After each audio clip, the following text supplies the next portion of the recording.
What a start to the podcast. Very timely. So for those listening, that was the end of a meditation that happens regularly. Every hour on the hour for a couple of minutes. We call it traffic control for the mind. Yeah, God, I've never started an interview like that. It's very powerful. So, welcome, Shashin. How are you? I'm very good, Richard. Good to see you again. Good to see you. So, Shashin and I have known each other for a number of years, and I'm here at your offices of OnePoint Consulting. And very pleased to have you here. Yeah, and certainly one of the major reasons for me to want to come and speak to you was to talk more about this extraordinary practice you have here in the offices.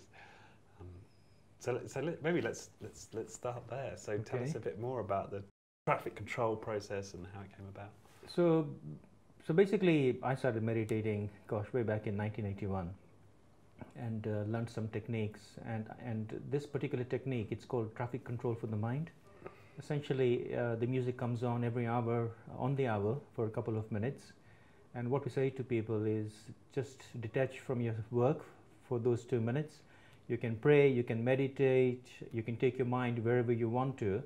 But ideally, you need to connect with yourself and just have a sense of your feelings and emotions.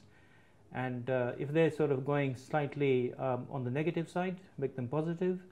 If they're getting a little bit tense, then relax. And literally, it's called traffic control for the mind, because when you approach a traffic light, if it's red, what happens? You stop.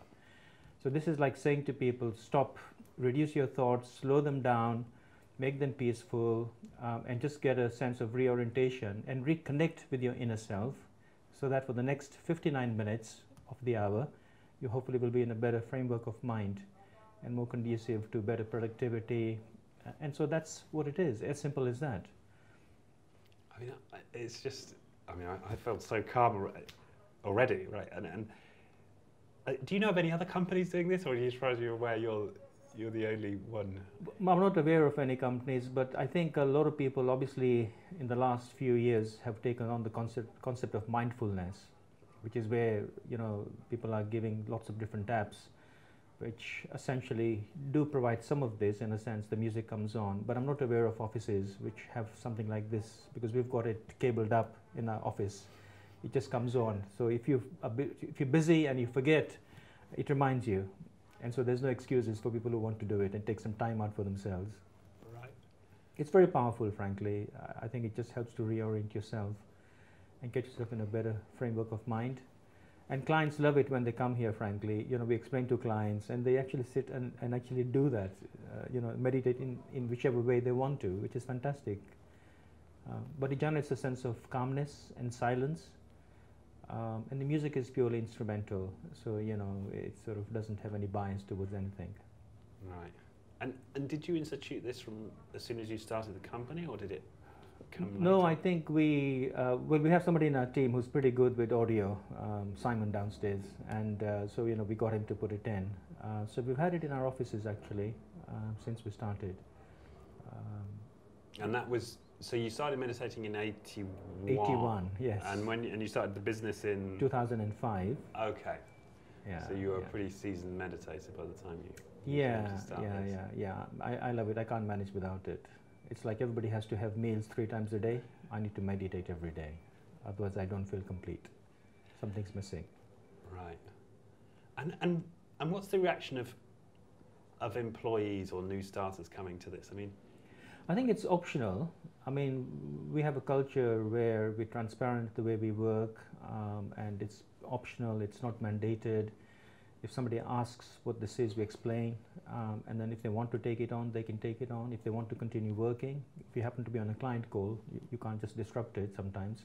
So it's purely optional. But I think the people who do it generate a certain type of vibration in the office. Because a lot of clients, when they come, they do comment on how quiet our offices are compared with other offices, and I think that's got something to do with it. But it's a positive quietness. It's not a negative quietness. Right. And you don't. So yeah. Well, that situation, I'm just thinking practically, where you do have a client on the phone, it's okay. Yeah. You continue. Yeah. And the people meditating just deal with it. They can continue, yeah. Because to be honest with you, the type of meditation I personally believe in is that you're trying to reconnect with yourself, and it shouldn't take more than a couple of moments, you know, to reconnect with yourself. Because what are you doing when you're reconnecting? You're just getting a sense of where your feelings are, your emotions are, how do you feel? You know, that's what I mean by reconnecting. And you can put it right quite quickly if you know something isn't quite right. If you don't know what's right, then you can't put it right. So literally, once you get used to it, it's very quite easy to switch on and switch off. Yeah. And it's called Raja, yeah, am I correct? So the meditation that I do is called Raj Yoga meditation. It's purely a mental form of meditation. It's not Hatha Yoga, which is what people traditionally teach you, which is your physical yoga. That also has its place. But I wanted to actually learn how to concentrate and control the mind, which frankly is probably one of the biggest challenges still left to be explored, how best to do it. And so I wanted to take on that challenge. And so the traffic control is based on that? Correct, yeah. So you don't have to shut your eyes, you don't have to do anything special with your body? No, it's a form of meditation which encourages you to leave your eyes open, because it says basically meditation needs to be integrated into your day-to-day life. Because we don't go walking around with our eyes closed, right? Our eyes are open most of the time, except when we go to bed. So you're trying to make it natural. The whole experience should be quite natural. Right. But it's good to take a few moments out, literally like that, every hour on the hour. It just focuses you. And just as I think about this and people sort of observing the culture, maybe they think, okay, well, it's great. They're all blissed out and it all seems very chilled. But do they lose some, I don't know, animal aggression in this, which may hinder them as a company? I don't know. I think determination is good to have in life. It doesn't have to be aggressive. So I think what we say to people is be determined, be clear what you want to achieve, go after your objectives. But I think it's a determined way of approaching it. It's like confident way of approaching it. You don't have to get egoistic, you don't have to get forceful in that sense, because I think part of the challenges we have in the work environment is you want to try and allow everybody to rise in terms of who they are and bring out the best in each person, because every person is different. And so trying to create a culture where we try and hopefully encourage that. So I don't think you need to be aggressive to be successful in life. No, okay. And do you ever have somebody who's like, oh, this isn't for me, I can't be dealing with it, that everyone's just too Nobody said anything to me so far. So when you go around talking to somebody, maybe you'll find out. It's literally just a minute, 1 or 2 minutes every hour. And I guess it's just like background noise, people get used to it. Either you participate or you can't at that point in time, or you just say, fine, it's just part of the setup here that we have. And what percentage of people do you think take this on, of your employees? In terms of people who do it, because you're talking about doing it every hour on the hour. So to do it accurately, you need to do it since you start the working day until you finish. I would hazard maybe around 50-60%. It's quite, but it's not, ideally I'd like to see it much higher than that. But people do it in different ways. Like I said, it doesn't take much to reconnect with yourself. You could still be working. You could just pause literally for a few seconds. It reminds you, see how you're feeling internally, change your feelings and emotions, and off you go. It's just a checkpoint, basically. And you can stay as long as you can in there, like 1 or 2 minutes, or you can just go in at a very short time period, and that's it. Right. And for you, this is just part of your meditation, right? As you both before and after the working day. Yeah. I personally like to meditate early in the morning. I think it allows you to that environment for meditation is the purest in the morning, early morning. I mean, like around 4 a.m.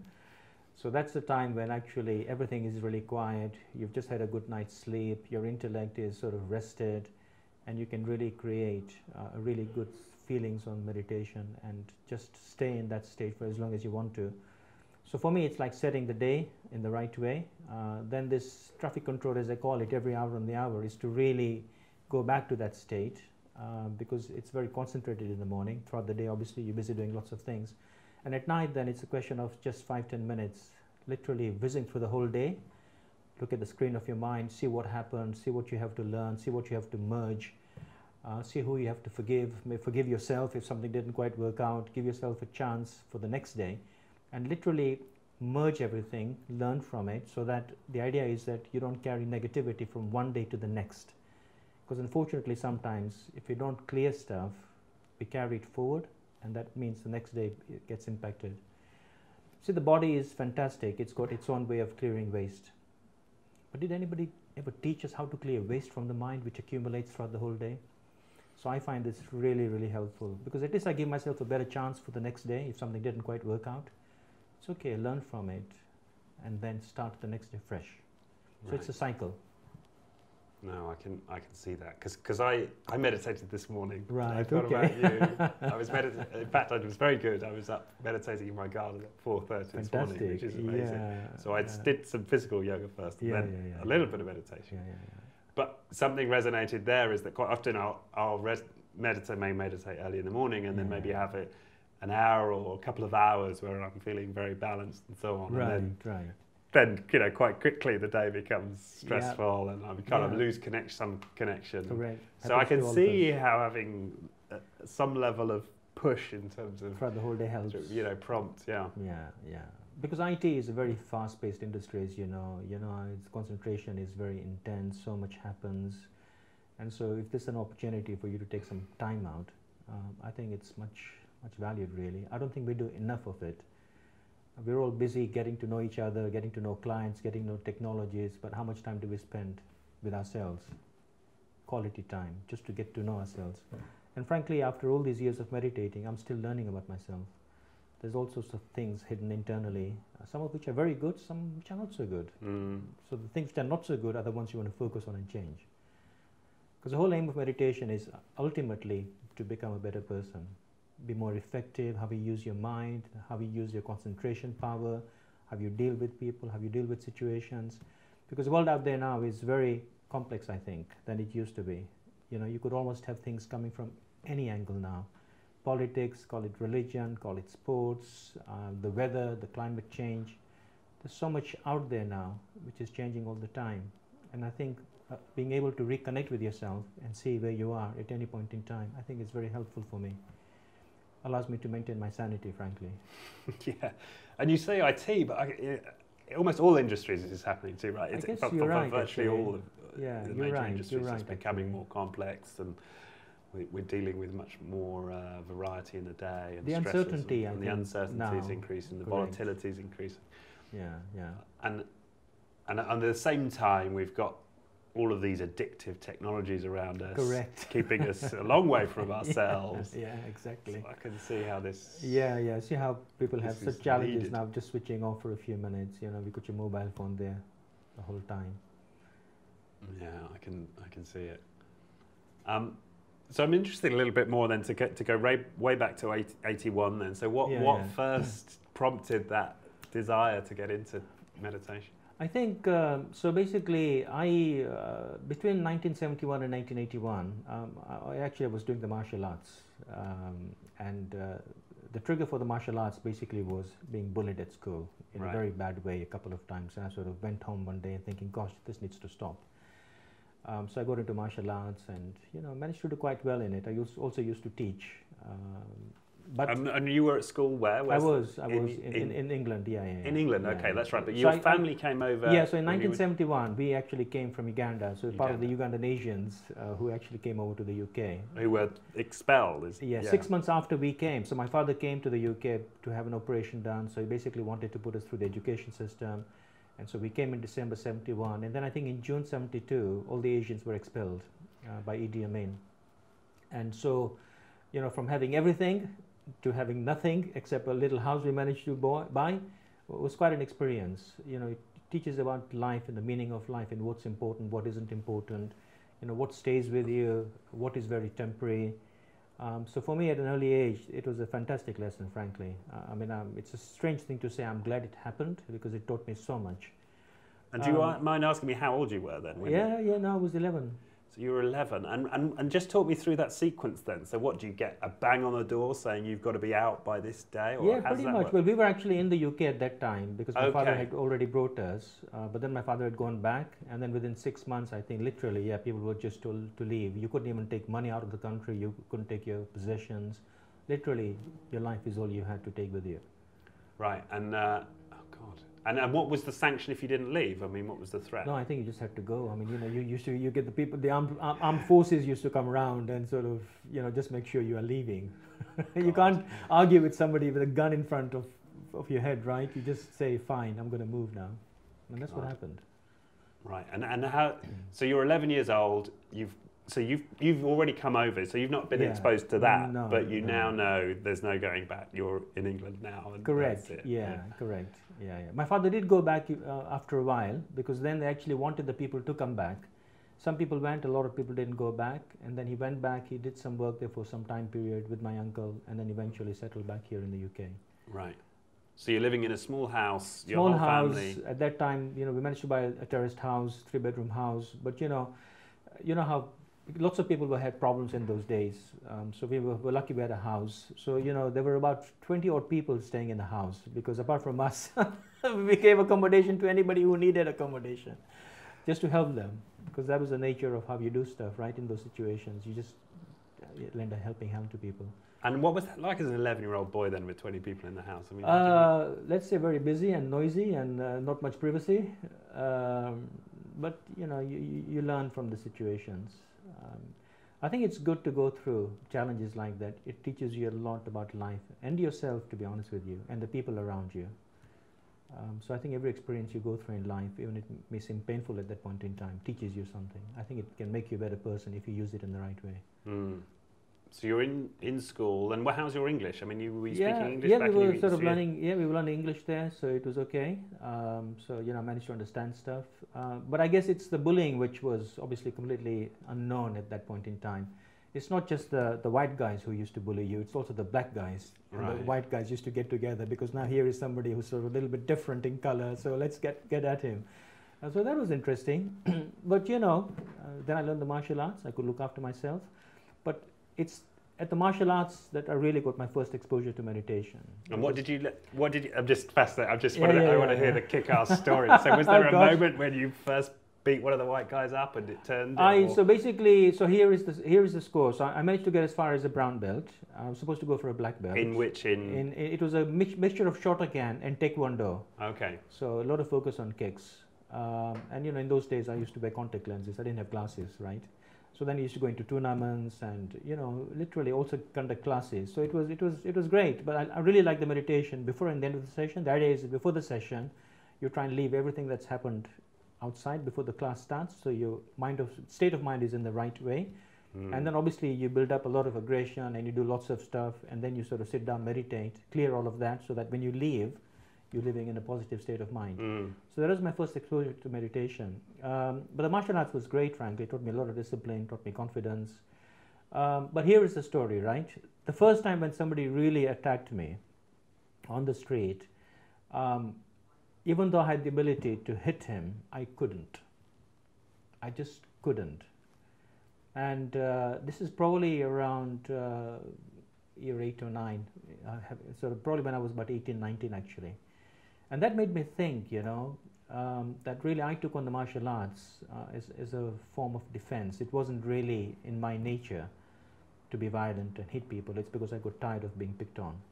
And when the opportunity came to hit somebody when I could, I just couldn't. You know, I just stopped. And that made me think, so who am I really? You know, what is my personality like? You know, why did I select the martial arts? So it was great from a learning point of view. But then I started to go deeper into who am I, because that's the question I think that perplexes all of us, doesn't it? Who am I? What am I doing here? So that's when it really kicked in for me. And then I slowly, I just happened to find meditation, a form of meditation that suited the way I felt about the world and what I needed to do. And that was your routine? Yeah, that was my routine in 1981, yeah. But did just the attitude of the martial arts keep the bully? I mean, because often It was people really, will say it was just great. the confidence I got. No, I think the stopped confidence bullying. was great. I think just the interaction. I think learning how to go and spar in competitions. And you know, there were times when you know you used to have sort of people who are sort of 6.5 feet tall, and you know you can't even get near them because their hand is just reaches out to you. And you try to sort of get to them, you can't even touch them. But that was great, you know. I still managed to sort of come out of that alive, so Yeah. I was okay. I wasn't too bad. Yeah. No, I suppose I'm probing a little bit. I was bullied at school, and my strategy was Yeah. being the joker. That was how I got it. It just turned everything into a joke. Yeah, yeah. And there's a part of me that sort of perhaps wishes I'd taken that Yeah, martial art path you know, to beat a few of the guys. yeah, but up. at least then you could walk the street confidently. You know, I wasn't worried about somebody then coming and hitting me. Yeah, even though I didn't have the nature to hit them back.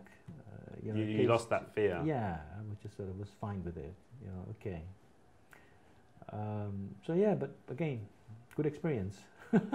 Right, and that got you into the meditation. Then, well, I think I was one of those people who was just very intrigued about the way the world was, and you know, I was looking at it from different angles. Obviously, I came from an Indian background, then was born in Africa, and then now living in the UK, and I just didn't quite make sense of the world as it was.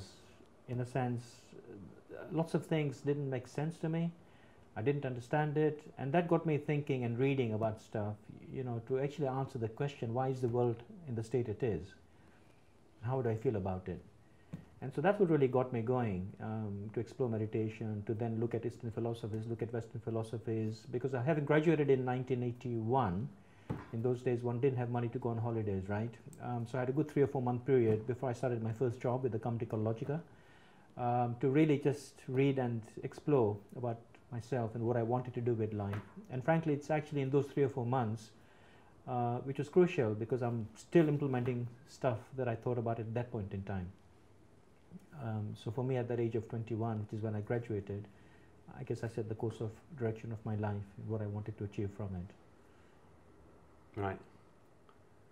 And so how did you marry that to this? So you got this deep interest in understanding why the world the way it is. Yeah. But you're pursuing an IT career. I mean, yeah. How do you reconcile them? Yeah. I mean, so luckily for me, my professional life and my sort of exploration of meditation, I don't know, call it spirituality, call it some way of trying to get answers, was happening at the same time.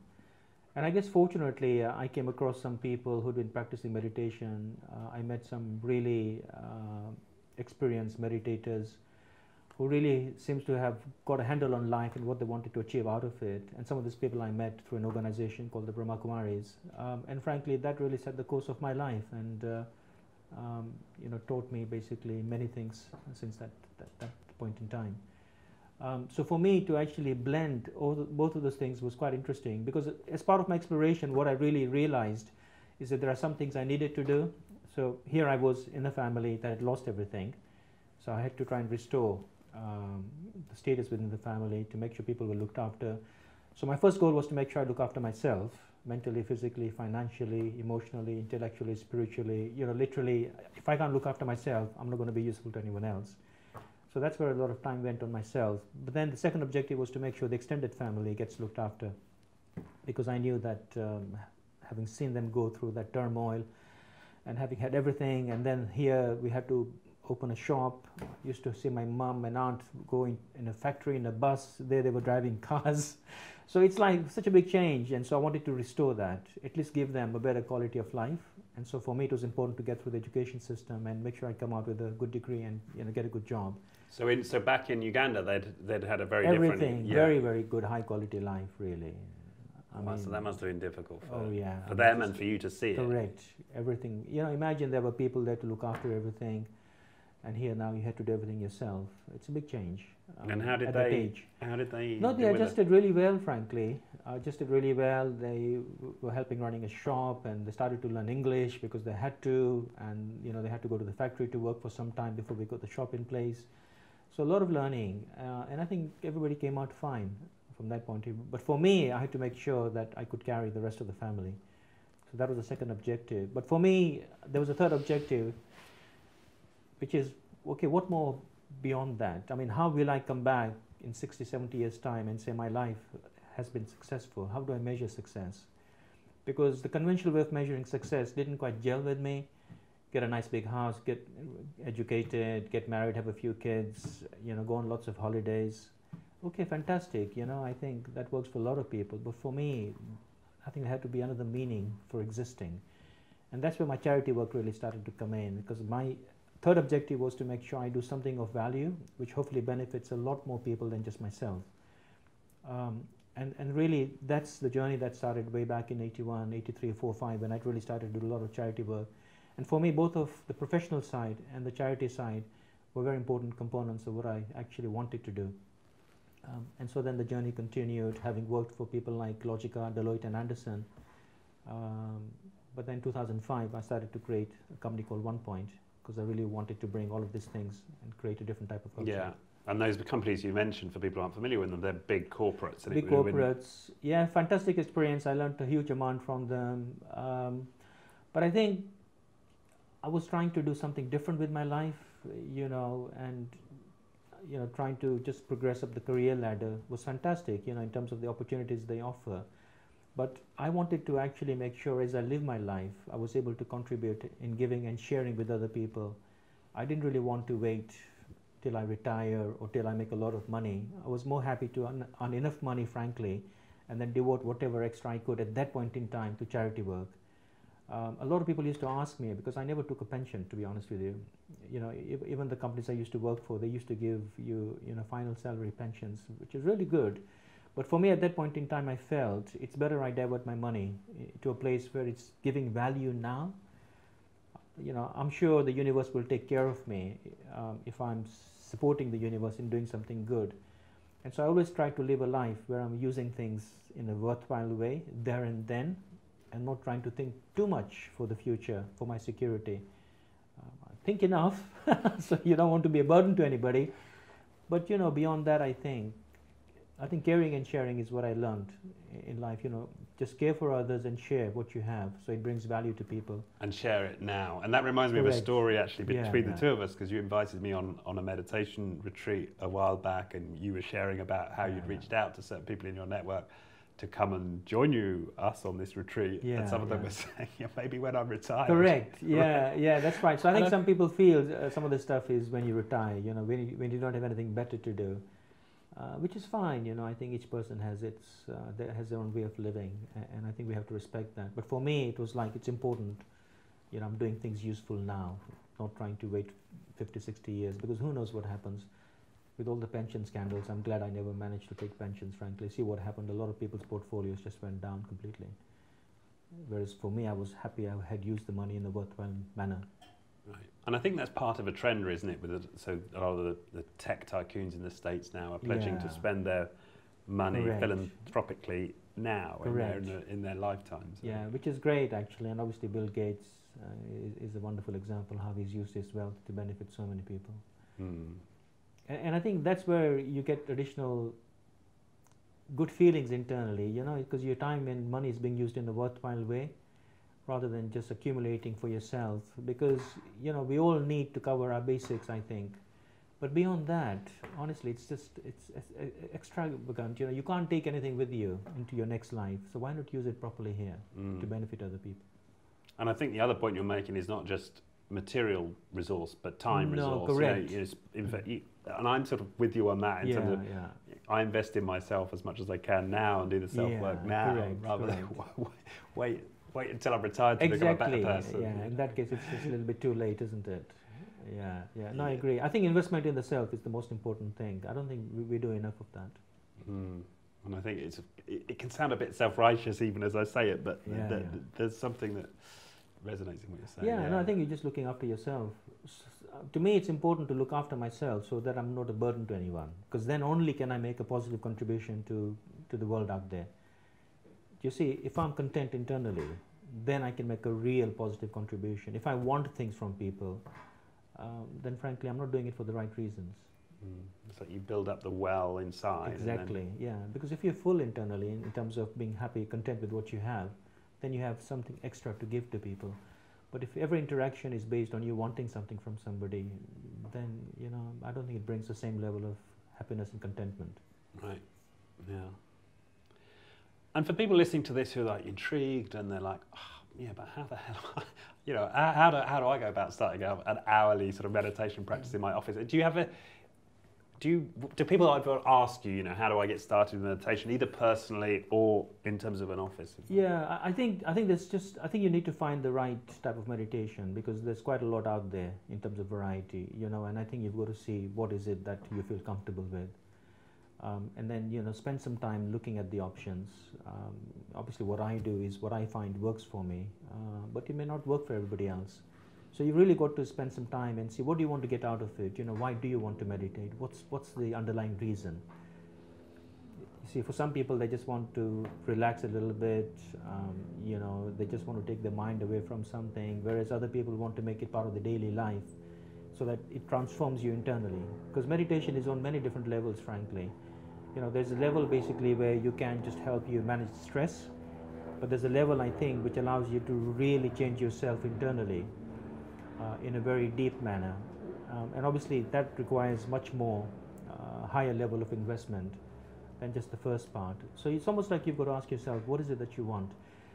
I think it goes back to the fundamental question. You know, to me, the question has always been, who am I really and what am I doing here? And I think if you can answer those two questions, I think a lot of things in life fall in place. You know, who am I really? What am I doing here? What do I want to achieve in life? Then I think things become easier. See, otherwise you can just try all sorts of stuff and you don't really know what you need internally. See, it's almost like reconnecting with yourself and asking yourself in a very deep manner, so what is the meaning of all of this for me? What is the purpose of doing this? Why am I running a business? Why do I want to run a business? I never had the thought of running a business, but what motivated me to run the business, frankly, was my love for doing charity work and doing things on a different level. And yet I love doing complex IT projects. I really sort of enjoy them even now. Mind you, my team is more technically strong than I am now. But, you know, I enjoy the work I do. But to me, it has to fit within a bigger purpose of meaning of life. You know, ultimately it's there, hopefully to better myself, to better things for clients, and hopefully to better society. It's within that context I decided to start my own business, so that I have the flexibility, the freedom, what we do, the type of people we work with, the type of people we employ, the type of culture we create. You can't do that if you're working for somebody else. So that was the motivation, but it stems from something deeper, rather than just saying, I want to run a business because in the next 3 years, you know, I want to make sure I create a $100 million business with X hundred number of employees. And some people have that objective, and that's fine, there's nothing wrong with it. But be clear what you want to achieve in life, then go for it. Don't get sidetracked by looking at what other people are doing, because that's not you, that's somebody else. And if you try and be somebody else, you'll never be happy in life. Yeah, I was watching a documentary with Jimmy Iovine, who was one of the guys who set up Beats with Dr. Dre in the States, right. Famous record producer, and he used the metaphor of a racehorse. Right. The reason they put blinkers on racehorses is if they look left or right, they're gonna fall over. Yeah. Correct. Yeah. That's right. And that's why I think it's important to really ask yourself, what is it that you want from your life? It's a very deep question, but I think if you can answer that, then honestly so much falls in place. Then you'll be focused, you know, you won't get distracted, you won't get influenced by other people, because what they want to achieve in life is not you. You know what you want to achieve. And it just makes for a much happier way of living, I think. And how often are you revisiting that question? Because that's not on. So I think, so the goals were sort of quite clear to me in 1981 at the age of 21, frankly. Look after myself, look after the extended family, do something useful for the world. Those are the 3 goals. So they haven't changed. So the first 2, frankly, I think have been in place for quite some time. It's the 3rd one I'm really focused on. You know, what more can I do for what I perceive to be my contribution back into society? You know, how do I do it? So the actual end goal hasn't changed, but I think as I look into it and think more and more deeply about it, the way to get there, I think, is changing. You know, because if you're talking, because so many people are doing so many philanthropic things, as you know, in the world today anyway, right? Lots of people have a lot more money than I ever will have. So, you know, I'm not going to be able to tap into that. So they're doing things on that front. But I think there's a different type of energy we can create, which anybody can create. You don't need a lot of money for it. You just need to understand how to tune your mind and make it work in a different way. So for example, when I'm meditating and I'm in a peaceful state, I'm spreading peaceful vibrations in the world. And if I can increase the intensity of that, and if a lot of people start doing it, I think we'll start creating the type of world we want.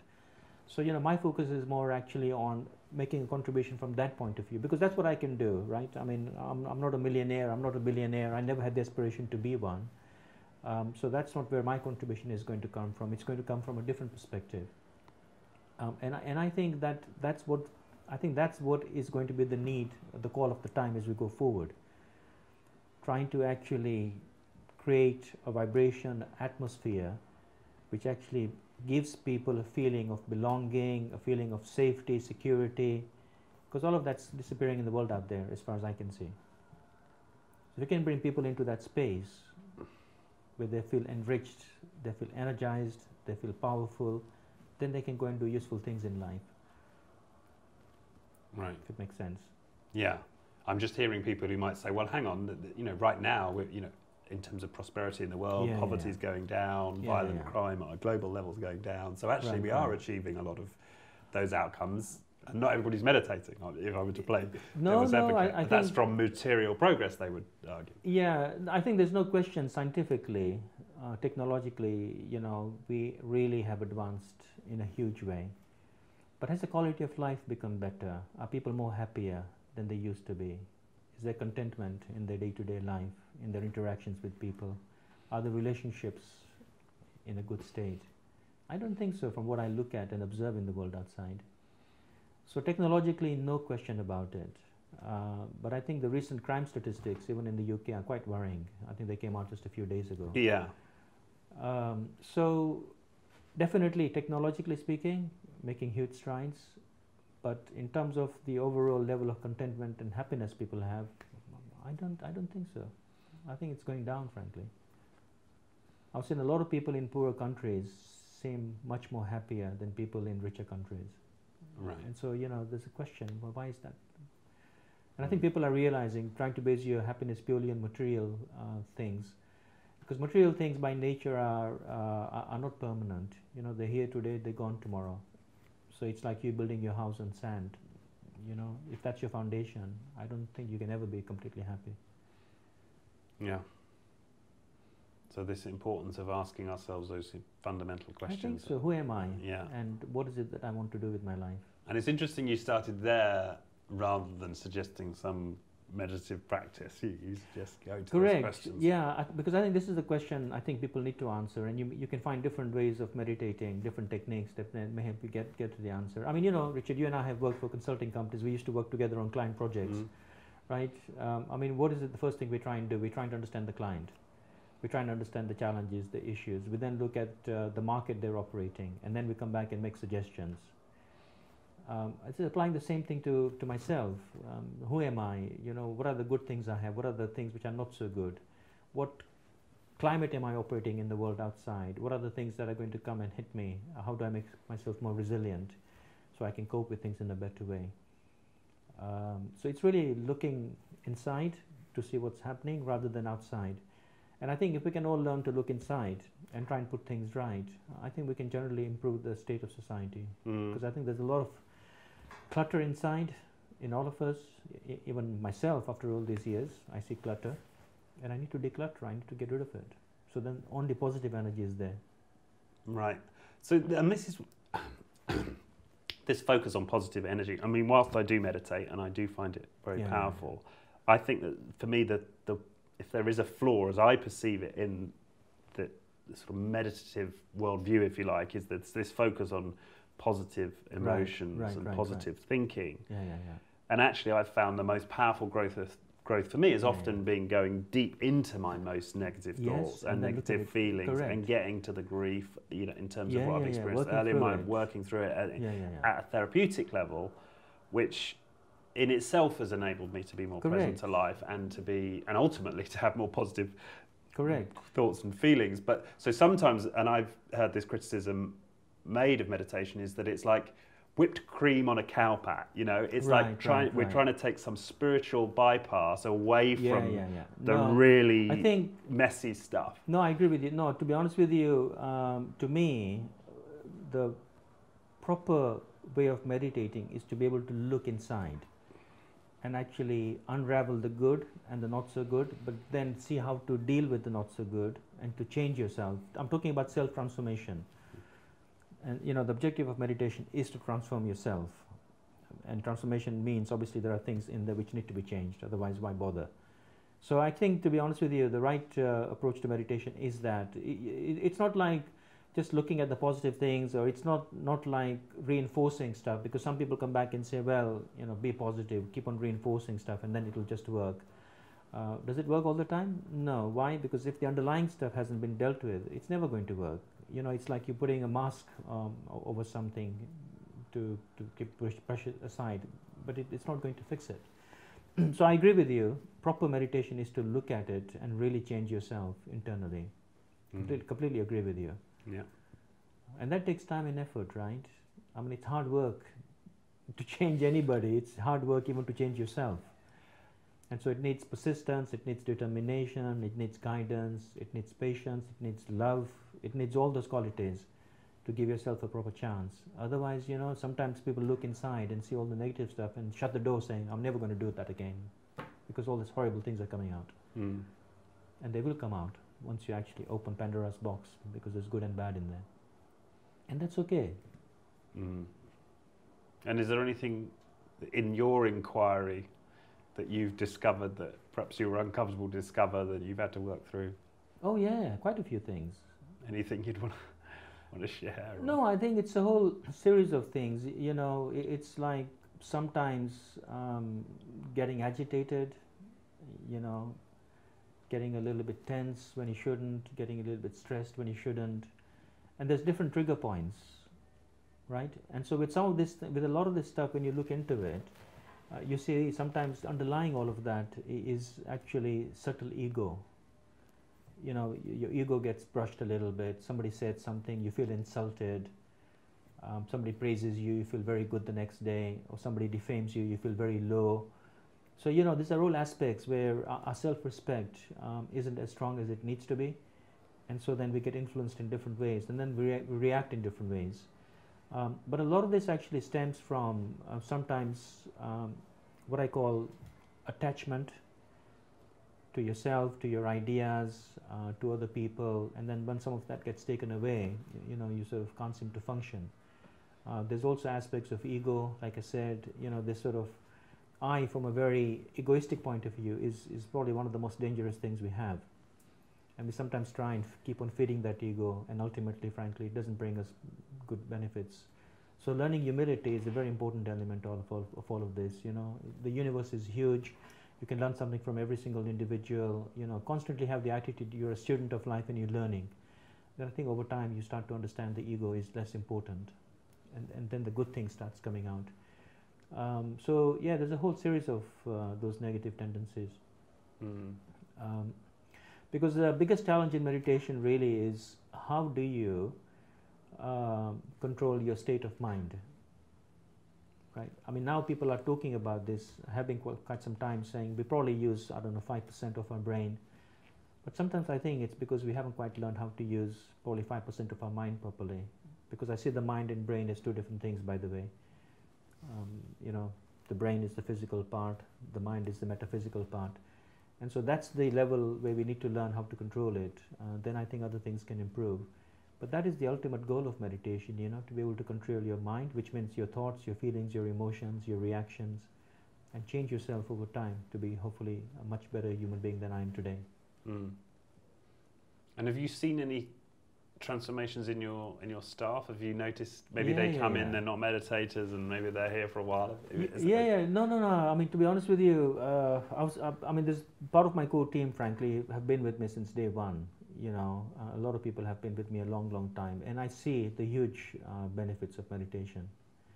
You know, because it makes you introspective. I think is one of the things you learn about meditation, is you learn to be introspective. So like, you know, this routine I said, in the morning you meditate, throughout the whole day, every hour you meditate, at the end you have a quick check to see what happened throughout the whole day. Over the years, as you practice this, actually literally after something happens, you learn the art of checking. It's almost like there's a background process that's running all the time and checking and assessing what's happening. And then you put it right immediately. Because sometimes you'll get external feedback, right? Somebody didn't quite respond well to me. Well, it's because I didn't interact with them in a positive way. So immediately you get a feeling. You know, it's like your senses are enhanced. You really get a sense of, without people saying anything, you get a sense of what they feel about you, right? Because things are happening at the level of vibrations. You know, you become more sensitive to catching vibrations, both good and positive and negative. And so then you can deal with it much more quickly. So yeah, absolutely. I mean, there's a whole group of people downstairs who've all been changing themselves as I have been changing myself over the years in a better way. Yeah. No, I can appreciate that. Yeah, because that's something I've noticed when I've meditated and got into it for a more prolonged period.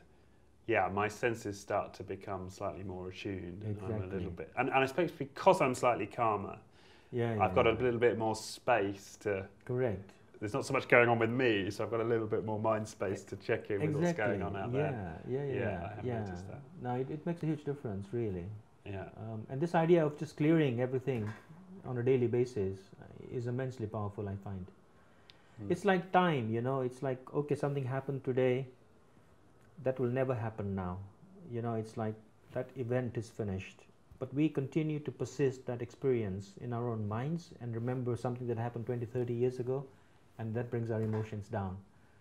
So, you know, you just got to say to yourself, that's finished now, I've learned from it, full stop. Don't let it come out again. It takes practice, it doesn't happen just like that.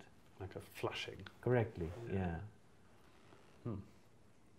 And what do you think then, what do you make of these famous meditators who then, it turns out years later, have been sexual abusers, or they run these cults and they've ended up, you know, inciting suicide. And, you know, so obviously meditation doesn't always work. So I think, but you see, this is where I think you've got to find the type of people who are genuine. And in the organization I mentioned, I have found people like that. And you know, there are good people who don't meditate, and there are bad people who meditate, and vice versa. You know, it's just what it is. But I think fundamentally, it really boils down to what is that meditation trying to accomplish? Because I think a lot of meditation was really utilized by people to really enhance their income and you know, gain name and fame and glory, rather than really coming from a pure feeling that actually, if this is actually taught in the right way, it can really benefit every single person. Every person in humanity can learn something from it. You know, it's like that sense of altruistic approach wasn't there. So even in the early days, I won't mention any names, when I used to hear about these people, you know, having so many Rolls Royces and flying in all sorts of jets and having their own private jets. Well, Osho's come back into public consciousness recently from the Netflix. Exactly. So, you know, those to me are not the genuine people that you want to be following. See, I learned a lesson early in life. Be very careful who you follow, and be very careful who you listen to. So you need to first of all listen to yourself and follow your true ideals, and that's where you have to find what they are. Because otherwise, if you don't have your own ideals, you don't have your own views, you will definitely listen and follow to somebody else's, and that's not being integral to your true self. That's not being honest with yourself. So it really needs to come from that inner space rather than somebody else's space, and then it's genuine. Because you know that's you, it's not somebody else. So yeah, there's lots of people with false motives, frankly, and with the way they do stuff. But then you've got to try and discern who are the people worth listening to, who are the people worth following. Mm. And so what, okay, I get that, but what if I go on a journey of, this might sound facile, but I'll say, a self-inquiry, and I ask myself who I am and what do I do with my life, and it turns up, well, I need a harem and I need 10 Rolls Royces, I need to be famous. And if that's your source of happiness, right, because you've discovered that's what it is, right, then you will follow it. And there's no point in being judgmental, because every human being is different. You can only actually talk about yourself and what you want to achieve. You can't go around criticizing or saying somebody's made the wrong choice, because actually, in that sense, there is no right or wrong.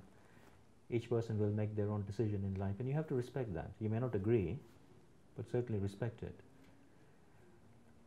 Mm. But in terms of finding a follower, I suppose for those people who followed people who were on that path, perhaps... I think, I think it's like, I wouldn't even think of it as a follower. I mean, think of it as a teacher, somebody who teaches you. And really a good teacher is somebody who will empower you so that you can learn to stand on your own feet. You're not going to be dependent on the teacher. And you see, that's a principle which a lot of some of the people you mentioned before, what they did actually is to lock those people into themselves. It's like, I'm your guru. But that is not somebody genuinely. Somebody who's genuine will want to make sure that they look after your own interest and not tie you down into anybody. See, if there is anybody who you want to follow, then, try and find, call it the divine source, the supreme source, or call it God, or whatever it is, some universe being, frankly, who is truly altruistic. Human beings by nature, I'm afraid, cannot be fully altruistic. And do you have a guru? Do you have anyone you... I don't have a guru in that sense, but I do have people that I look up to in terms of the way they live their life and what they achieve from it. And I try and keep those people in front, purely from a basis of learning, but not from a basis of dependency. If I want to be dependent on anybody, frankly, in my entire life, then I would say it has to be a supreme or divine being. You can call it whatever it is. Beyond that, to be dependent on any human being is never going to allow you to fulfill your true potential. Right. So you don't put a human being between that connection. So there are good examples who've led their life in such a way that they're good shining examples to learn from. But it's not that I sit there all day and night just thinking about them. And who are those examples? So I guess the founder of the University of Brahma Kumaris is somebody that I definitely look at as a role model in terms of what he did with his life, how he achieved it. Who's that? His name is Brahma Baba. That's what he's called. But again, he was a diamond merchant. In the late 30s, 40s, when he created the organization, he decided to put women at the forefront. And that's something else I think society really needs to do. I think we've got a very male-dominated society, so we don't have the feminine qualities coming out in the way it should. I think if there is proper balance in representation of women at high levels in society, I think the world generally will become better, because we need both feminine and masculine qualities. I think this whole thing about gender is quite interesting, because obviously increasingly now people are talking more and more about transgender and what it means, and the whole thing about identity has become sophisticated or maybe complicated, because now people are separating gender from sex and saying, actually, I may be born in a male body or a female body, but actually I feel my gender is the opposite, and then they try and compensate for it. And I think this is another level of trying to understand who you are, right? It doesn't have to be tied into the physical costume you happen to be in, because you can have both masculine and feminine qualities. But it's quite interesting, the whole discussion about transgender, and why people, all of a sudden it's becoming such a prominent thing. We never used to have this 10, 15 years ago, right? No. Because I think people are really searching for true identities, who they really are. The same question, who am I? Right. And that's one of the ways that search manifests. I think so. That's what they feel, that they feel they're more sort of masculine, even though they may be in a female body, and vice versa. That's how they try and adjust accordingly. Right, yeah. Well, and I suppose a lot of the yogic teachings talk about integrating the They masculine do, and the feminine. and the feminine qualities. And actually, deep down, all of us have those qualities. You know, it's a question of which ones do we bring out. You know, and I think we need both, frankly. You can't manage with just one set. Right. I mean, interesting your reflections on I suppose I remember Jordan Peterson being asked this question about, you know, I don't know if you've come across him, he's a philosopher of Canada who's become quite notorious, and asked this question about female, or society's governed by females. He's like, well, we don't really know what that would look like. If society is governed by females? Yeah, we don't really have a view of how that would work. So it's interesting that you're in an organisation where that's very much the case. I think it's trying to balance it. I think there's an imbalance in society. It has been for quite some time. It's changing, has been changing for quite some time. So we're literally talking about balancing it. I don't think we're saying one should be more prominent than the other. I think historically we've had male dominance in society. Females have been kept down. I think we're just talking about raising the bar so that it reaches a certain level playing field. So it's definitely about balance. It's not about one dominating the other. That would work. And what's your, so the Brahmakumaris explicitly it's run by, there are rules, right? That it can only be run by females. So when it was established, it was actually decided that all the administrative positions in terms of the whole organization at the highest level will always be run by women. That doesn't mean to say men don't have positions. They do, but at the highest level, it needs to be guided. And I think that's frankly very important and necessary in today's society.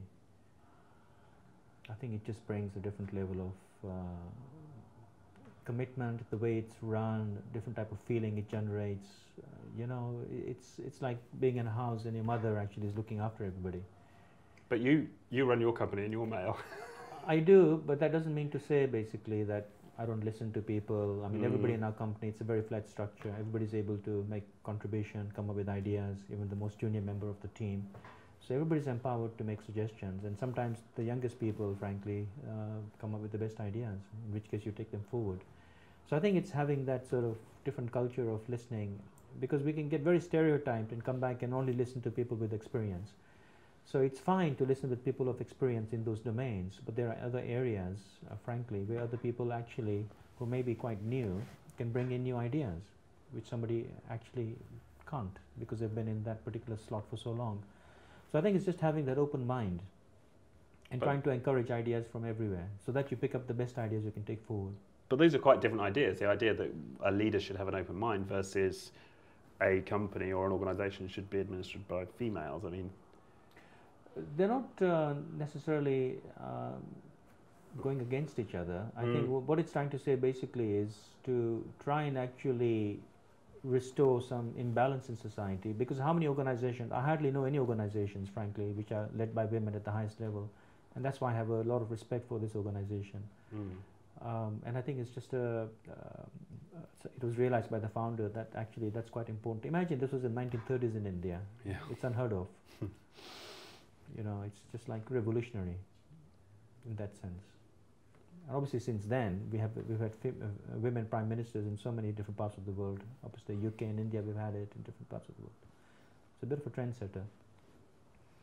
Right, so you're not advocating that all organisations ought to be... No.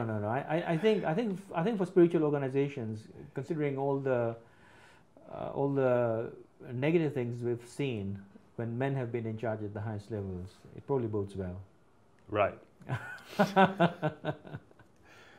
Yeah, I can't think of a single rogue cult run by females. There you go. So there could be something in that. Yeah. Yeah. And oh. You want to meditate for a minute? Okay.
It's amazing.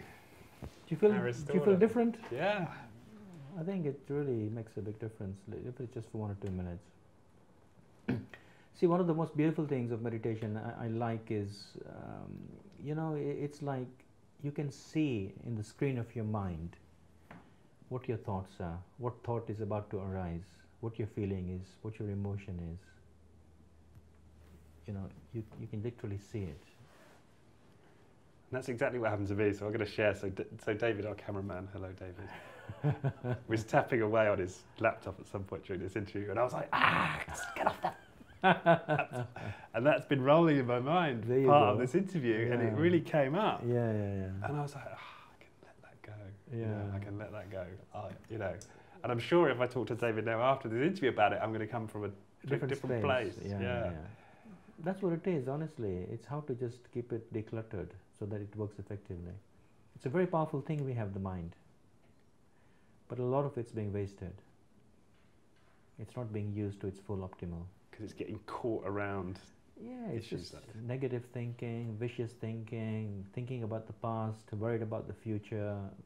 You know, I mean, there's just so many different things which are pulling it. Imagine you could just bring it and concentrate it and control it. You know, I think, and that's where I think the next evolution of humanity will come from, to be honest with you. I think the ability to generate positive feelings and energies through vibration. I think that's where we're heading. And I think it'll be needed very much as we go through time. Yeah, I get that as well. I suppose I have an immediate reaction to the word vibration, and I'm sure some listeners will be like, it's all just bunkum, new agey, what's vibration, it's meaningless. But the way I translate it is into some form of feeling. Physiological process. Yeah, feeling. You're feeling something different. Yeah. Like you're feeling peaceful. Yeah. Right? I mean, if you go into a church, right, the vibrations in the church will draw you into being peaceful and silence, right? If you go in some other place, it'll be filled with negative vibrations, you know. So that's what it is. That's what I'm saying. I mean, actually, vibrations are everywhere, all the time. We are sharing vibrations. We're picking things up. You're picking up signals. So, you know, they exist. You know, it's like your gut feeling. People talk about the gut feeling. Somebody, I'm not sure about, this doesn't seem to like me, is my gut feeling. You caught something, that you felt something. Maybe wrong, but that's what it is. Yeah, but the scientists will say, yes, but that's just a combination of physical cues and smell and something else, you know, which is coming in through the sense data that you're translating. Yeah, I mean, to be honest with you, I never try and explain any of this on a scientific basis, because I think you would then just go into a discussion. It's more like saying, you know what, it's my reality, it works for me, and so I continue to do it, and for you, if it doesn't work for you, then you need to go and find another reality that works for you. Because everyone's different. You know, this is not trying to justify or push anything. It's a question of what works for me, what works for you. And it may be different, and that's fine. See, ultimately, if it's benefiting you, you know, you can do anything you like. And if it's benefiting society, why not? Find your own way. It doesn't have to be this way. Yeah. So I think it's fine, you know, people are different. And I love that invitational stance, that sort of unattached invitational stance. Yeah, just, you know, see what works. Find your mojo, I think, is what people talk about these days, don't they? Find whatever works for you. These kids, that's what they talk about. So ultimately, I think that's what it boils down to, really. You know, what makes you content, what makes you happy. Once you've understood what that is, then fine, go for it. But at least be clear what you're trying to achieve, I think. A lot of people sometimes, as I see, they, you know, go towards their later life, they look back and they think, like, you know, we had this retreat organized a couple of years ago, and was asking somebody about how they felt and have they achieved all the success they wanted. And the response that came back was, you know, I have climbed the career ladder at the highest level, but only later on I realized it was against the wrong wall. That is one of the responses we got. Wow. So, you know, I mean, they'd achieved everything they wanted to, but it's like, actually, maybe it should have been on some other wall rather than the wall that I did actually achieve. And that's just an indication of sort of sometimes just going with the flow and not trying to find your own way forward in life. You know, what is it that you want? Yeah, I mean, because I think you're a rare specimen of somebody at that age who was asking themselves such deep questions. And Yeah, I think probably because at that stage, frankly, I made a lot of decisions which I'm still living by. I don't have any regrets about my life and the way it's turned out because actually I consciously decided to do that. And so it was my choice. You know? I know you said you were making those around the age of 20. 21, yeah. 20. And, and I was just thinking, you know, I was just waiting for Friday down the pub. You know, those sort of questions just didn't. You know, it was like, how can I make money? How can there was definitely a sort of script going. How do I please my parents? And then there's something about you know, how do I get laid and how do I you know, how do I, you know, where's the next, you know, when can I next go drinking? I mean, I think it's rare for people to have that depth of inquiry. I think well, this is where this sort of conversation goes into another tangent. But let me just put something on the table. I believe in multiple lives, and so this actually has come from previous lives. It's not just a thing that's just come out in this one life. So I've carried some of those things over, and so that's why maybe I had some earlier realization than other people normally would have at that age. It was my destiny, I guess. So for the people who are lost with vibrations, they're going to be freaking out with past lives. So, okay, so you believe, all right. It's a different approach to life. It's a different way of thinking about life. Like, you know, I happened to be, I went to the barber's yesterday, right? A Turkish barber. It's really good. He always gives me a really nice haircut. And they use this, they use flame a little bit over your ears to make sure that all the little hair gets burnt out, and it's amazing, it's fantastic. And we were talking about it, and he was saying this to me. I didn't want to go into a long discussion with him, but you know, he said, we only have one life, let's live it to the maximum. I didn't want to go into the conversation because I believe in something different. Why don't you maximize multiple lives? Why just maximize one life? So it's just a different thinking, it's just a different approach to living, you know, it's got a different understanding underpinning it. Not saying what's right or wrong, but it works for me. Imagine in strategy we talk about, you know, people used to talk about strategy for businesses 5, 10, 15 years, many years ago, right? And now they hardly think more than 2 or 3 years. But imagine if you could sit back and plan the next 21 births of your lives. I mean, what would you do with it? God, I mean, just contemplating the question, let alone the answers. I'm just saying, it's like, okay, it gets more interesting if you think about it. Even if purely on intellectual level, if you could actually do something now, which actually guaranteed you a good life, a good livelihood, a good living for multiple generations, would you take it on? So you only work hard really one life, and then you're done for many lives. You know, just enjoy it. Right. I mean, I just struggling with the premise, but I suppose if I could accept the premise, then maybe that logic would follow. But it's getting to that first hurdle, I guess. Yeah, which is a significant hurdle. Meditation is still good even for one life. I'm not saying you need to think about meditation for multiple lives. It's still useful for even one life. Yeah. It's useful even for a day. I mean, in fact, it may even help, right? Because sometimes I do meditate sometimes, but it can be a struggle to maintain the discipline. And it can. It's so like maybe it would help if I was thinking, okay, I'm not just meditating for today. I'm not even just meditating for my life. No, seriously, I think some sort of responsibility is quite helpful. I mean, you know, I was telling you about how at that young age I was thinking about the world, and there were so many things I didn't quite like about it. But I quickly came around to the conclusion, actually, that I've played a big part in creating the world as it is. If you for one moment accept the hypothesis that you've lived multiple lives, then actually in the past I have done things to influence the world the way it is. Right.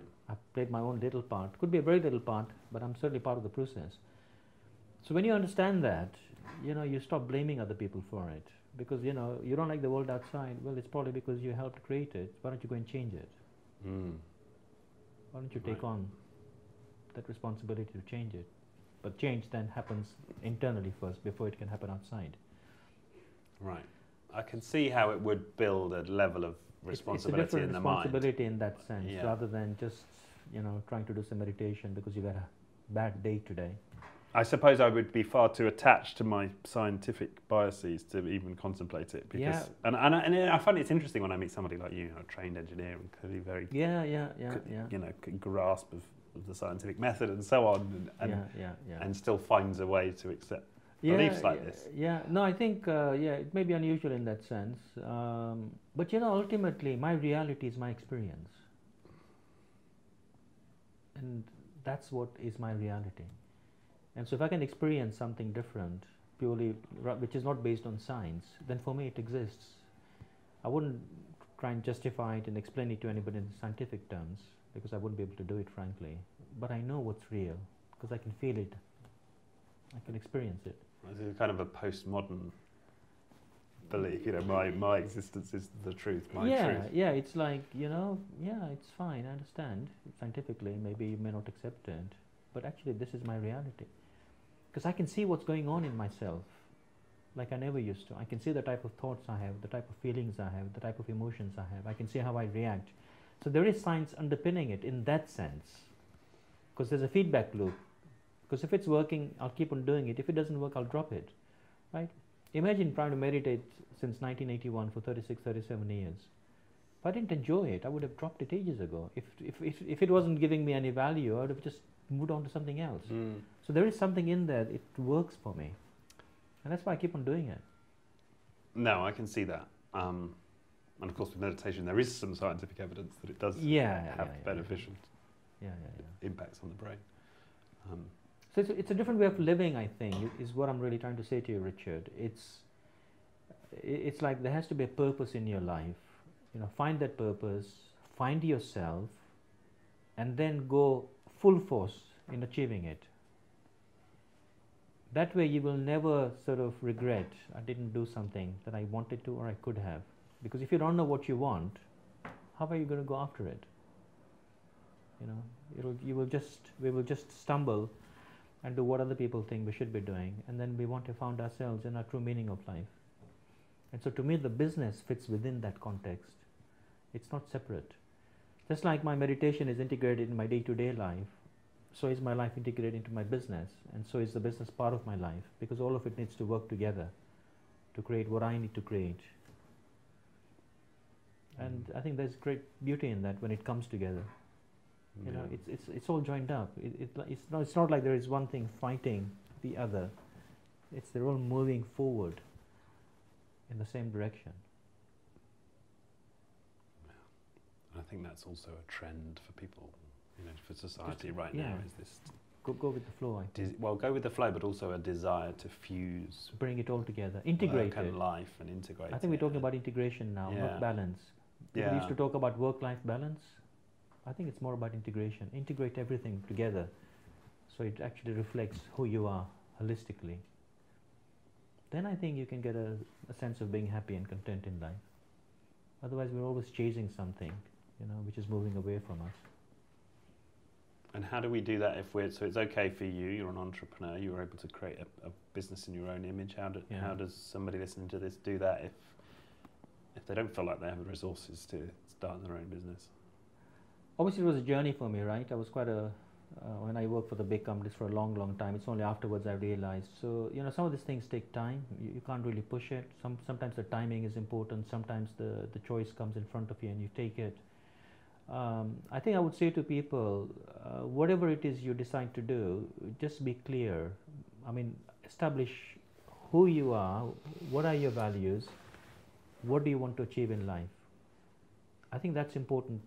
That's the first foundation. I think if you've managed to do that, then go full force with it. Then be fully determined, be aggressive in achieving it.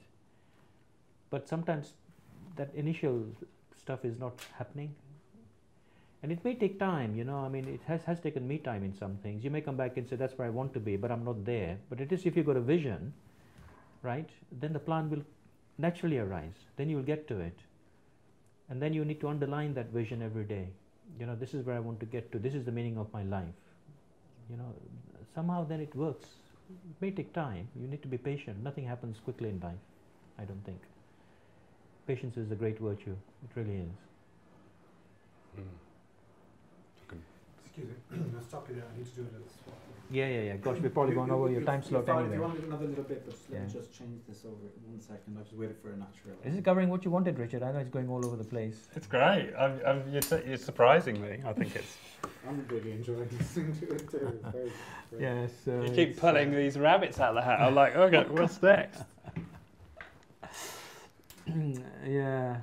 And I'm impressed with your courage, really, because this may be seen by people in your corporate sphere with some level of influence, and it takes a risk to come out and say, I believe in past lives, or whatever it might be. Yeah, no, I mean, to be honest with you, I mean, I think there's a whole aspect about being externally and internally the same. Yeah. You know what I'm saying? Why should I be afraid or say something when I truly believe it?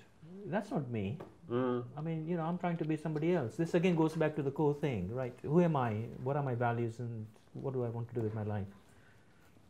Yeah. And people don't have to agree, because I'm not trying to convince anybody about anything here. No. So it's not like I've got a vested interest in them believing me. But if they ask me a question, I will definitely tell them. Definitely believe in it. Just like I know that it'll be dark this evening and the sun will come out tomorrow, or the day will come tomorrow.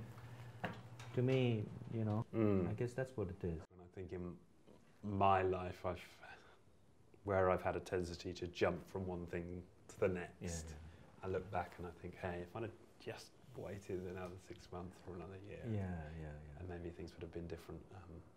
I think we live in a society which just encourages instant gratification now. It's like everybody wants things easily,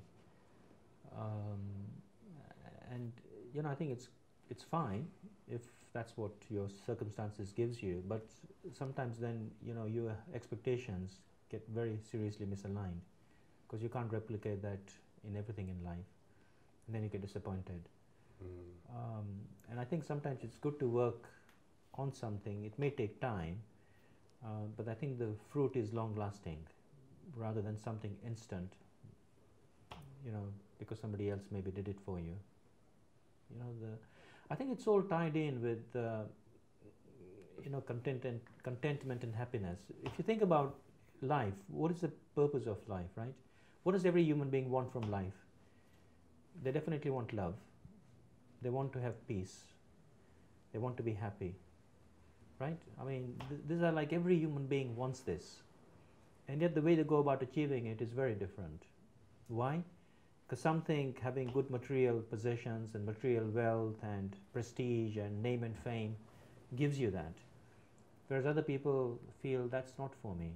For me it's something different. And so this is what we're all trying to achieve at the end of the day, right? We want love, we want peace, we want happiness. There's probably other things slightly below that, but this is it. This is the human condition. And so how do you go about achieving that for yourself is I think the question, which again goes back to who am I and what do I need to do with my life. It's quite simple in that sense. Again, it resonates. We talked about Yeah. Jordan Peterson. I mentioned Jordan Peterson. Yeah, He's had a lot of success recently with a book, 12 Rules for Life, and I've not read it, but one of the things I understand from his message is that, well, he has this big focus on self-authoring, right? This idea that we take charge of our own life, and in his case, write down what it is, who we are and what we want from life. It helps. That helps. Writing down does help actually, because sometimes trying to intellectually think about something can get very complicated. So if you write it down, I really believe it does help for you to get clarity on it. And his message is resonating, particularly with young men. I mean, it seems to be his audience.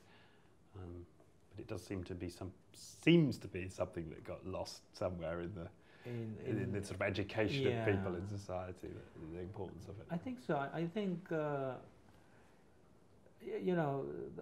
good question to ask yourself is, what is my definition of success? How will I look back over my life and say, it was successful. But you have to find your own definition, not somebody else's.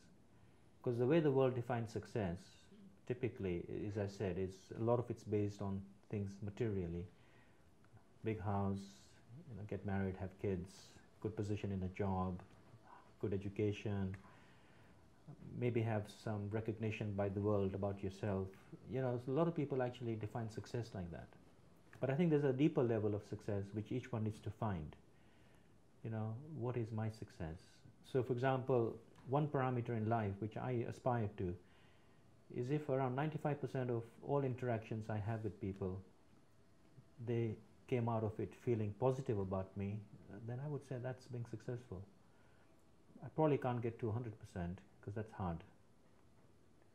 But if I can actually get to that higher percentage, because well, the critic in me is thinking, what a people pleaser, and there'll be people saying, you don't want to go in life just trying to make people happy. It's not people pleasing in the artificial sense, because what is life on one level? It's all about relationships, right? We learn an awful lot when we come in connection with people, right?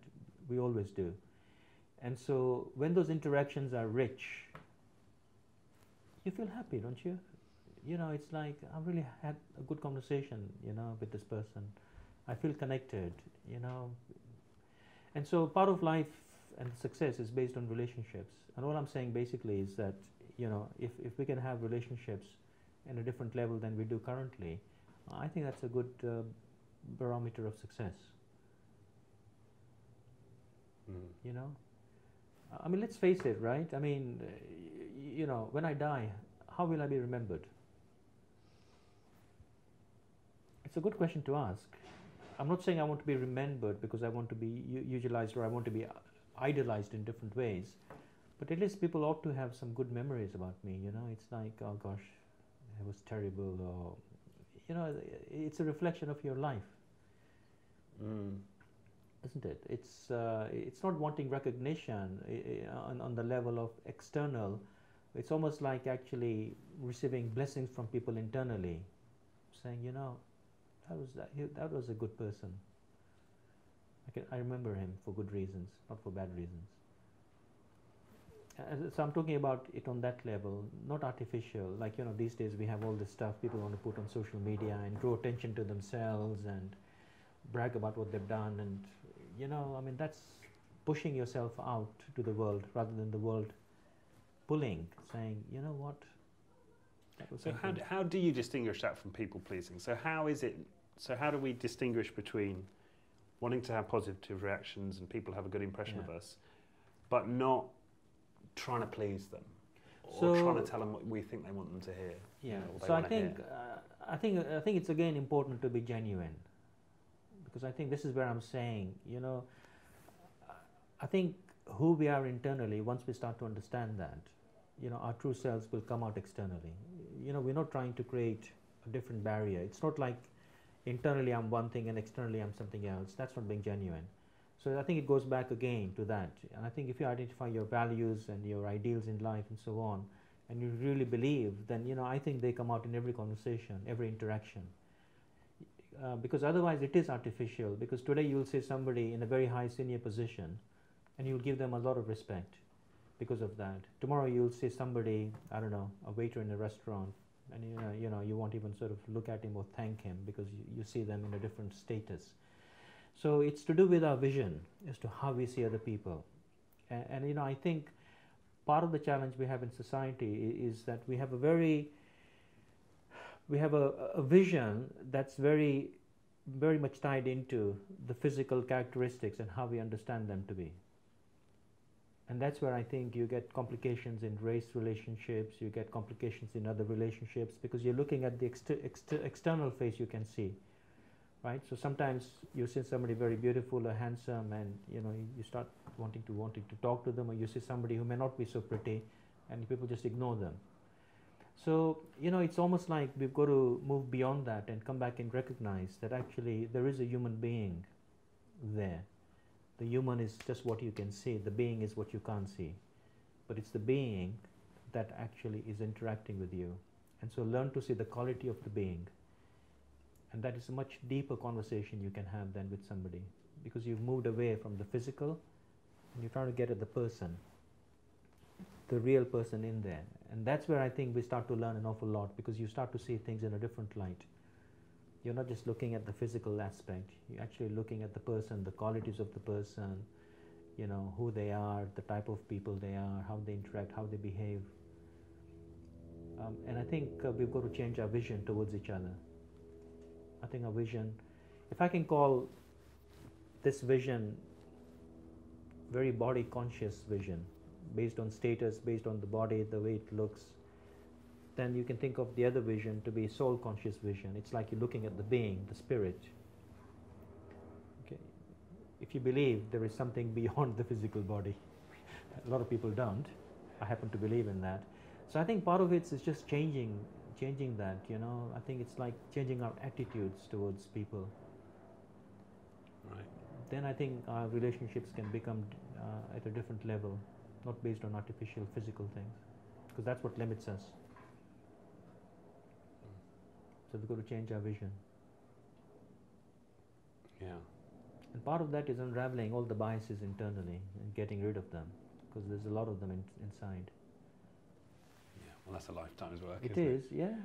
There is work, I'm afraid, in this. It's, you know, it's working on a daily basis. That's the only way change can happen. There's no magic bullet. Well, it's both. I think it is that working on biases, but also working on our state. You know, managing our state of mind, because Correct. It's very difficult for me to have positive interactions with people when I'm Correct. when internally we are in turnover. Exactly. Correct. And this is I agree. This is going to seem a bit facile in this conversation, but it's going to help me with my Uber score. Right. Because my Uber score's like 4.5, and I was horrified when I found out my Uber score. It's like, God, am I that much of an a-hole with these guys? Like, because the average is like 4.8 or something. I don't know what it is, but anyway, I am way below. I'm like bottom quartile of Uber users. Okay. And it may be partly because I'm late often. Yeah. But it may all just because I'm being an a-hole with people in the Ubers. But it's interesting listening to this. And yeah, it would probably be a slightly narrow application of these spiritual teachings to focus purely on my Uber score. But yeah, there's something in this, because it's not just about how I view that Uber driver and the extent to which I'm judging them on their physical appearance or their status or whatever, but it's also, you know, who am I when the Uber driver shows up. Because our state of mind is changing throughout the whole day, you know. I mean, if you look at it, right, every second it could be changing. So how do you actually create the right state of mind for the right moment in time? And I wonder, I think that's a really good question. But I also wonder how perhaps one of the upsides of this connected world, this social media world, is that we do have this, to a greater degree, this mirror. We do, yeah. Right, that when we put out negative comments or negative intents, there is this sort of immediate blowback in a way that perhaps we don't always get in the physical world, because then you know, people are inhibited about giving us feedback, or you know, whereas actually the anonymity or the fast speed of being able to feedback on. Yeah, but then people need to be able to deal with it. A lot of people aren't, from what I'm hearing, particularly the teenagers, the depression that's kicking in. So you need to be able to be resilient to deal with you know, negative comments and feedback.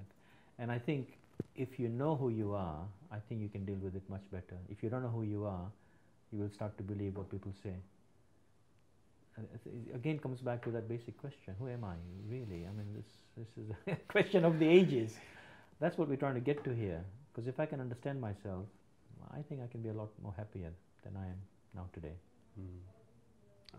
And it really hits me as you say it, but it's also sort of slightly terrifying, because I believe I'm somebody who does a lot of work on myself, but just the thought of, God, you know, sitting down and staring at that question every night, it just feels like a heavy burden. It shouldn't, somehow. frankly, because if you look at it from the point of view that it's introspection, which is going to make you a better person, I see it from that point of view. As you pointed out earlier, you will see negative things coming out. Well, that's okay, because we have negative things. So of course they will come out. It's fine. It's okay. This is where you've got to learn how to love yourself. And this is the other thing I find a lot in modern society. We don't actually know how to love ourselves. We're just trying to love everybody else.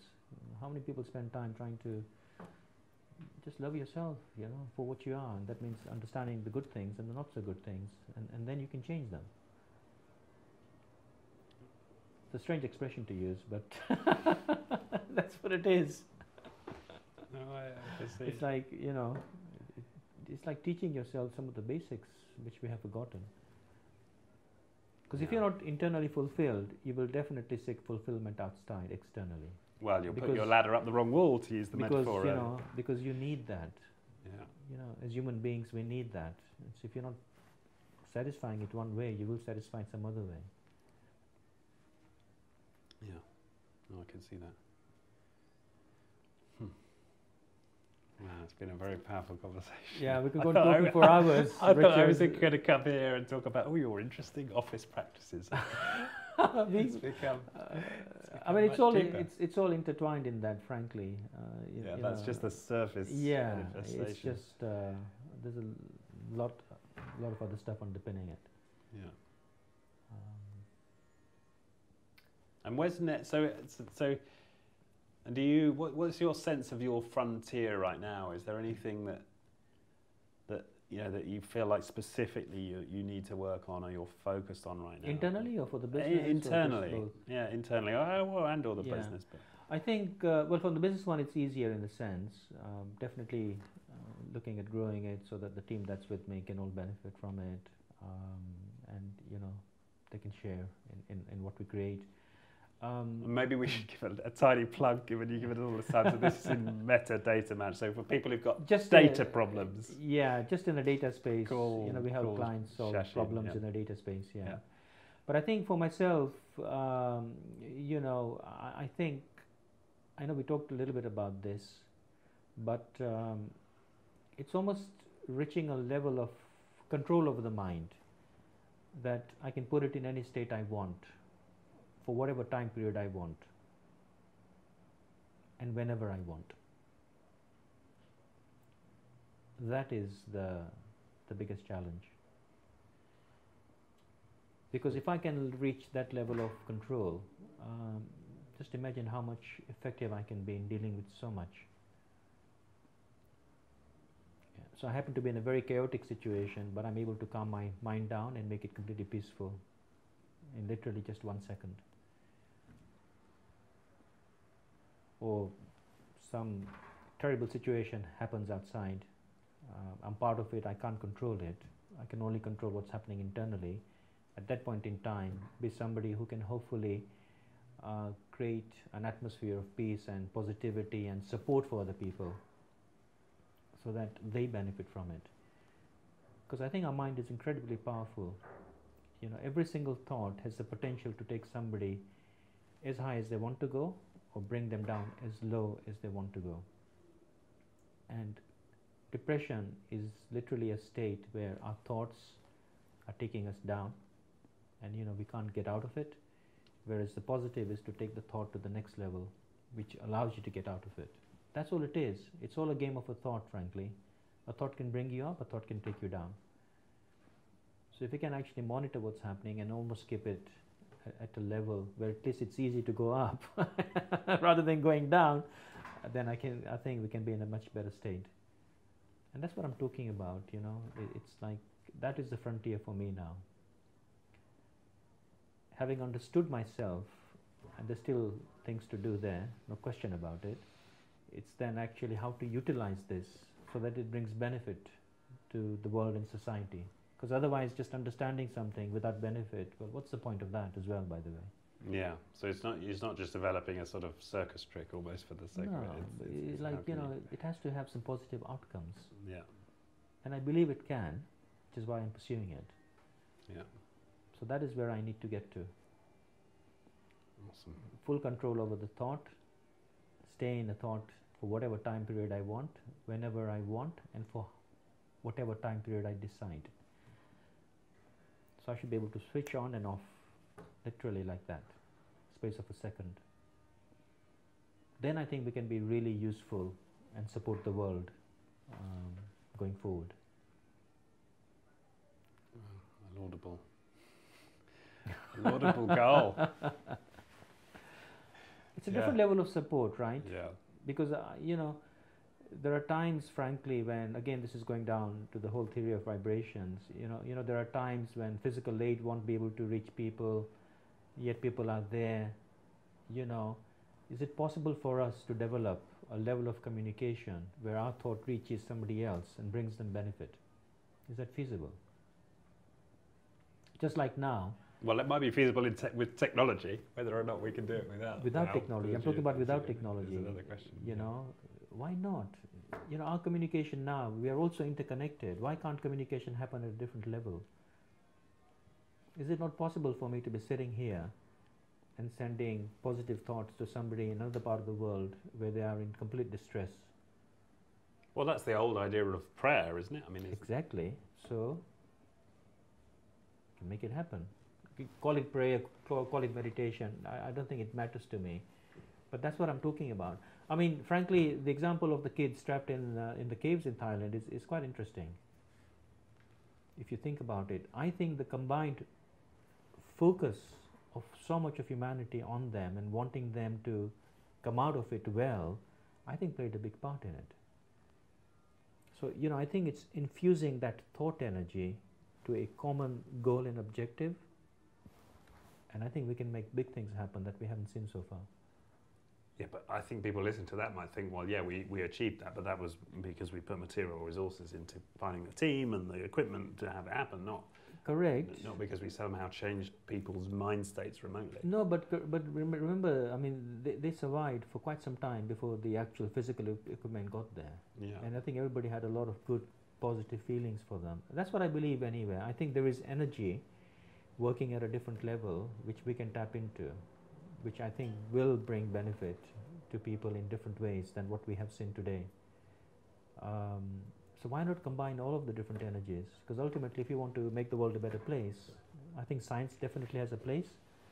But I think, call it spirituality, call it thought energy, call it the power of the mind, I think also has an equal important part to play.